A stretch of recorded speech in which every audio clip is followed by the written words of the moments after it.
अस्सलाम वालेकुम दोस्तों, मैं डुनेडन में मौजूद हूं और तीसरा T20 मैच पाकिस्तान ने इस वेन्यू के ऊपर डे लाइट में खेलना है। और ये मैच पाकिस्तान के वक्त के मुताबिक सुबह 5 बजे शुरू होगा और यहाँ न्यूजीलैंड के लोकल टाइम के ऊपर दोपहर 1 बजे मैच खेला जाना है। यहाँ पर फ्लड लाइट्स नहीं है। आपके लिए ब्रेकिंग न्यूज़ ये है, पाकिस्तान क्रिकेट टीम में आज जो तब्दीलियों की जो मुझे हवा दिखाई दी है, एक तो हवा भी यहाँ पर बहुत तेज़ चल रही है, वो ये चल रही है कि पाकिस्तान प्रॉब्ली 2 तब्दीलियों के साथ मैदान में उतर सकता है और पाकिस्तान शायद अब्बास अफरीदी को बिठा के ज़मान खान को वापस अपने T20 स्क्वाड के अंदर शामिल कर सकता है। इस मैच में ये इम्कानात हैं क्योंकि ज़मान ने आज नेट्स के अंदर बहुत ज़्यादा मेहनत की और बहुत ज़्यादा मेहनत करते हुए दिखाई दिए। अब्बास अफरीदी को मैंने नेट्स के अंदर बॉलिंग करते हुए दिखाई नहीं दिया। उन्होंने बॉलिंग की है लेकिन उस तरह से बॉलिंग नहीं की है जिस तरीके से ज़मान नेट्स के अंदर मेहनत कर रहा था। और मुझे ये लगता है अभी ऑफिशियली अनाउंसमेंट होनी है कि पाकिस्तान अब्बास अफरीदी को बिठा के ज़मान खान के साथ मैदान में उतर सकता है। आज की ट्रेनिंग से ये अखज़ आसानी के साथ किया जा सकता था क्योंकि मैंने ये सारा ट्रेनिंग सेशन पाकिस्तानी टीम का देखा है। और एक और चेंज भी सबसे आखिर में नेट से जो खिलाड़ी निकला है मोहम्मद हफीज़ के बाद, मोहम्मद हफीज़ सबसे आखिर में रहे और वो है मोहम्मद नवाज़। और मुझे ये लगता है कि मोहम्मद नवाज़ भी जो है वो भी प्लेइंग 11 का हिस्सा होंगे। उसामा मीर ने बहुत लंबी बैटिंग की, बहुत तवील उन्होंने बॉलिंग स्पेल्स भी किए हैं। अब नवाज़ जो इतनी ज़्यादा देर तक ट्रेनिंग करके गए हैं, तो नवाज़ किसको रिप्लेस करेंगे? क्या हारिस रऊफ़ को रिप्लेस करेंगे? 2 स्पिनर्स के साथ पाकिस्तान जाएगा? I don't think so. Pakistan Haris के साथ ही जाएगा। लेकिन हारिस ने नेट्स में बॉलिंग ज़रूर की है लेकिन उस तरह से नहीं किया जिस तरीके से उसामा मीर ने बड़े तवील स्पेल किए। स्पेशली उसने आज़म खान को बैटिंग की तैयारी, बैटिंग प्रैक्टिस कराई, बाबर को बैटिंग प्रैक्टिस कराई। तो प्रॉब्ली उसामा भी बैठ सकते हैं क्योंकि स्पिनर को रिप्लेस स्पिनर कर सकता है। नहीं तो फिर आप हारिस रऊफ़ को आप रेस्ट करवा देंगे, जो कि मुझे नहीं लगता कि हारिस को रेस्ट कराई जा सकती है। सो 2 तब्दीलियां जो कि मेरे हिसाब से कंफर्म है कल के यहाँ पर T20 मैच के लिए। ऑफिशियल अनाउंसमेंट पाकिस्तान रात को किसी वक्त भी कर देगा लेकिन रात बहुत दूर है अभी। और एक और चीज़ जो कि मैं आपको बताऊँ वो ये है, जो सबसे अहम चीज़ है वो ये है कि आज़म खान को तीसरे T20 मैच में एक मरतबा फिर चांस देने का फैसला हुआ है।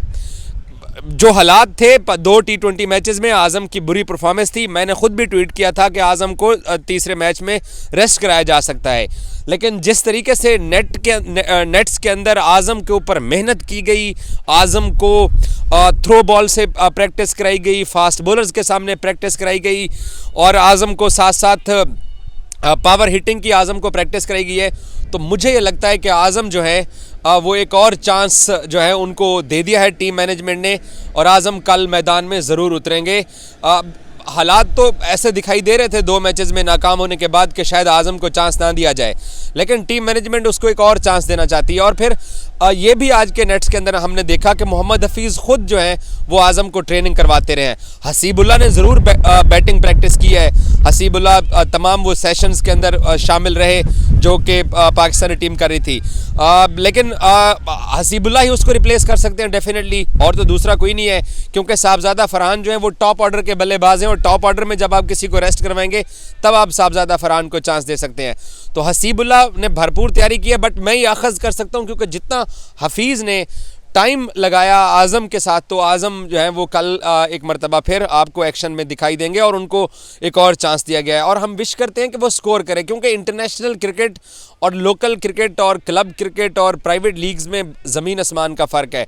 आज़म अब तक 8 मैचेस खेल चुके हैं, सिर्फ 19 स्कोर है, 2 की उनकी एवरेज है और एक भी छक्का उन्होंने अभी तक नहीं लगाया। हालांकि वो इस बात में फेमस हैं कि जी वो लंबे छक्के लगाते हैं, लेकिन वो PSL के अंदर, CPL के अंदर, लीग्स के अंदर, इंटरनेशनल क्रिकेट में उनसे छक्का नहीं लग सका है अब तक। और न्यूजीलैंड ने लोकी फर्गसन को अपने स्क्वाड के अंदर वापस बुला लिया और आज उसने टॉक की, उसने फ़खर और बाबर का जिक्र किया कि दोनों फॉर्म में हैं, दोनों अच्छा स्कोर कर रहे हैं, उसका वो टारगेट होंगे। आज़म का उसने जिक्र नहीं किया है। और आज़म को शॉर्ट पिच गेंदों की भी आज हफीज़ ने थ्रो बॉल के ऊपर ट्रेनिंग स्पेशली करवाई, बहुत टाइम उसने लगाया अपनी बैटिंग पे।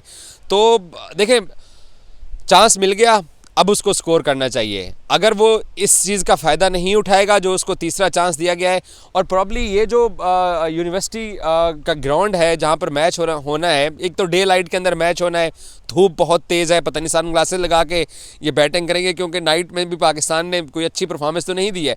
और शाहीन ने दोनों मरतबा टॉस जीता, दोनों मरतबा शाहीन ने दूसरी टीम को कहा कि भाईजान आप आइए और बैटिंग कीजिए और हमारे सामने 200 रन कीजिए और हम उसको चेज़ करेंगे, जो कि नहीं हुआ है। आई थिंक ये जो ग्राउंड है ये 60 मीटर की बाउंड्री होगी, क्योंकि 47 हमने ऑकलैंड में देखा था, 57 मीटर जो हैमिल्टन में पाकिस्तान ने सिडन पार्क में जो मैचेस खेले हैं, यहाँ पे लंबी बाउंड्री है, लॉन्ग ऑन भी बहुत ज़्यादा है, लॉन्ग ऑफ भी, मिड ऑन मिड ऑफ भी, और डीप के ऊपर भी काफ़ी बड़ा ग्राउंड है। ऑकलैंड के ग्राउंड के सामने तो ये जो समझेंगे ऑस्ट्रेलियावी तर्ज की ग्राउंड है, तो यहाँ पे आप हिटिंग वैसी ही कर सकते हैं जो कि आपको एक प्रॉपर ओडीआई या T20 की हिटिंग चाहिए होती है। वो छोटे ग्राउंड का जो एडवांटेज उस दिन न्यूजीलैंडर्स ने उठाया है, मुझे नहीं लगता कि वो उसका फ़ायदा वापस पाकिस्तानी टीम को होगा। सो अब नवाज़, मुझे बिलीव है जितना उसने सबसे लास्ट बंदा था आज नेट से निकलने वाला, नवाज़ खेल रहा है।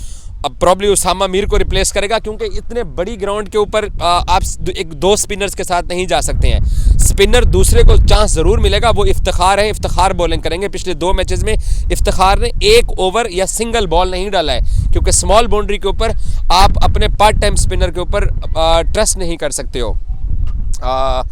इफ्तिखार ने नेट के अंदर भी बॉलिंग की है, तो हारिस रऊफ को ड्रॉप नहीं किया जा रहा, ना ड्रॉप मतलब हारिस को रेस्ट ही दी जा सकती है। और फिर हारिस ने जो पिछला मैच खेला उसमें जो उसने डेथ ओवर्स के अंदर बॉलिंग की, वो हम सब के सामने है।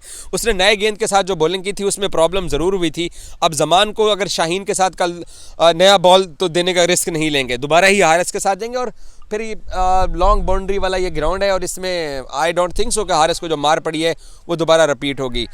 टफ सिचुएशन ज़रूर है पाकिस्तान टीम के लिए सीरीज़ में वापस आने के लिए, और हम सब जानते हैं कि न्यूजीलैंडर्स जो हैं वो पूरी कोशिश में होंगे कि पाकिस्तान को यहीं ही जो है ना वो शिकस्त देके तो सीरीज़ अपने नाम करें। आसान तो उनके लिए भी नहीं होगा, क्योंकि बिल्कुल डिफरेंट डायनामिक्स वाला ग्राउंड है, यहाँ पे बाउंड्री बहुत लॉन्ग है, डिफरेंट इन्वायरमेंट है, और डे लाइट के अंदर मैच होना है।